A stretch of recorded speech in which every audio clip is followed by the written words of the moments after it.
Hola, hoy me paso por aquí en formato vídeo porque me apetecía dar la opinión de esta noticia que me ha mandado una compañera de trabajo. Y es que no entiendo esta lucha en contra de las terapias mal llamadas alternativas o pseudoterapias o pseudociencia. No entiendo que no puedan ir de la mano de la medicina alopática convencional que conocemos hoy en día, y no entiendo este afán por denostarlas y por quererlas hacer desaparecer.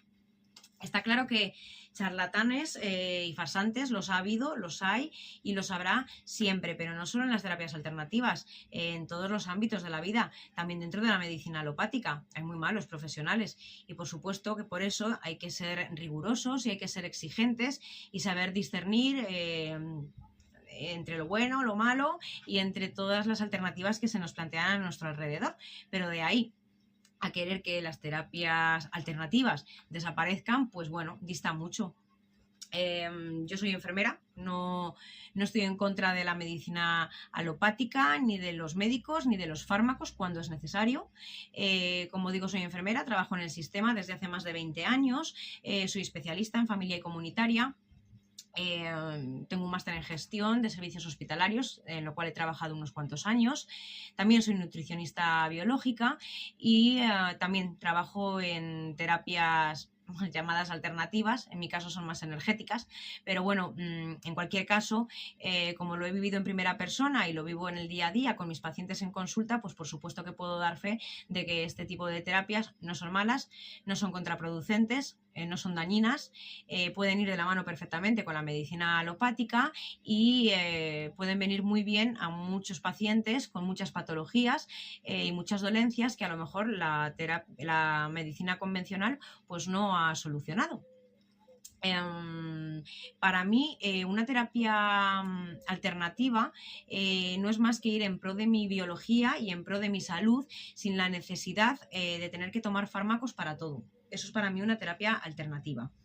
Ellos se amparan, ¿no? Se escudan en decir que, bueno, pues este tipo de terapias son pseudoterapias porque no cumplen el paradigma de evidencia científica que conocemos. Y bueno, pues por supuesto que el paradigma de evidencia científica que conocemos pues no puede probar muchas de estas terapias, pero eso no quiere decir ni que no funcionen, ni que sean una farsa, ni que no puedan probarse a través de otras vías. Si el paradigma científico en el que nos basamos se basa en teorías como la de Pasteur o la de Darwin, pues bueno, por supuesto que estas terapias no pueden ser evidenciadas, pero ojo, que la medicina alopática muchas veces tampoco.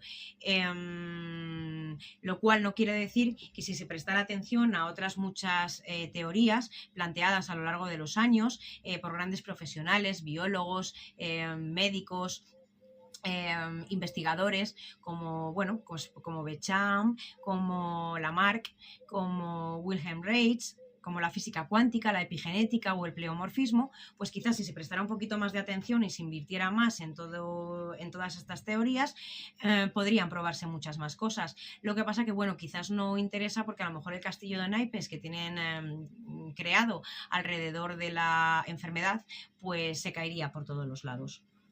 Hay que decir que la medicina que conocemos hoy en día, bueno, pues la conocemos así porque hemos nacido ya en ella y nos hemos criado en ella, pero hace no tanto la medicina no era así.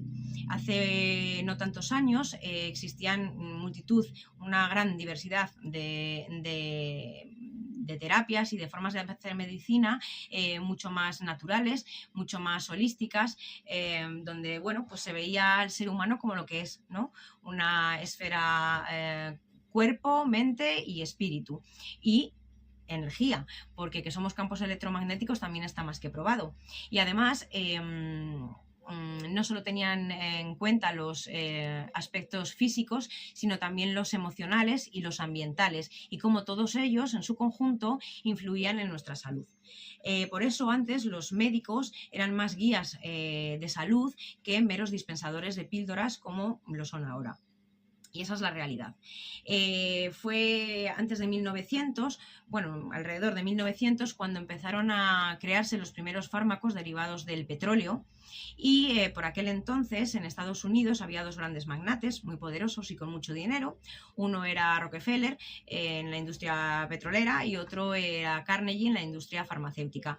Y ambos, pues bueno, vieron en la medicina una máquina de hacer dinero y decidieron financiar un proyecto, un informe que se denominó informe Flesner, porque así se apellidaba el hombre al que se lo encargaron. Y bueno, lo que hizo fue darse una vueltecita por las universidades y las escuelas de terapias naturales, más alternativas, más holísticas, con una visión más integrativa de Estados Unidos y de Canadá de aquellos años, y bueno, pues llegar a la conclusión de que estas terapias no podían tener cabida dentro de esa actualidad porque no estaban evidenciadas bajo ese paradigma científico y que tenían que desaparecer. Así el número de universidades disminuyó entre un 30 y un 50%. Y las universidades que quedaron en pie, pues bueno, empezaron a recibir generosos donativos a cambio de, bueno, pues seguir investigando en este tipo de medicamentos, en este tipo de químicos derivados del petróleo y, bueno, pues formando a los futuros médicos bajo sus dogmas, adoctrinándoles bajo sus dogmas. Y bueno, pues estos médicos ya salían de las universidades con estas teorías metidas en su cabeza, dispuestos bueno, pues a prescribir este tipo de remedios que ya eran pues la única opción válida sin cuestionarse absolutamente nada. Y así fue como realmente la medicina pasó de tener una visión muchísimo más holística a ser totalmente reduccionista y farmacocentrista. Eso sí, siempre bajo la apariencia de mejorar la educación médica y de unificar criterios y en pro de nuestra salud, porque como ya sabemos, pues nos cuidan muy mucho y bueno, pues esto es la realidad de cómo cambió la medicina y por qué nosotros la conocemos como es ahora. Así que, pues bueno, la próxima vez que hablen así de las terapias alternativas, que sepas que esto existe y que, bueno, pues a lo mejor lo que hay detrás de todo ello y de esta lucha contra estas terapias, pues es una red de intereses muy ambiciosa. Hola.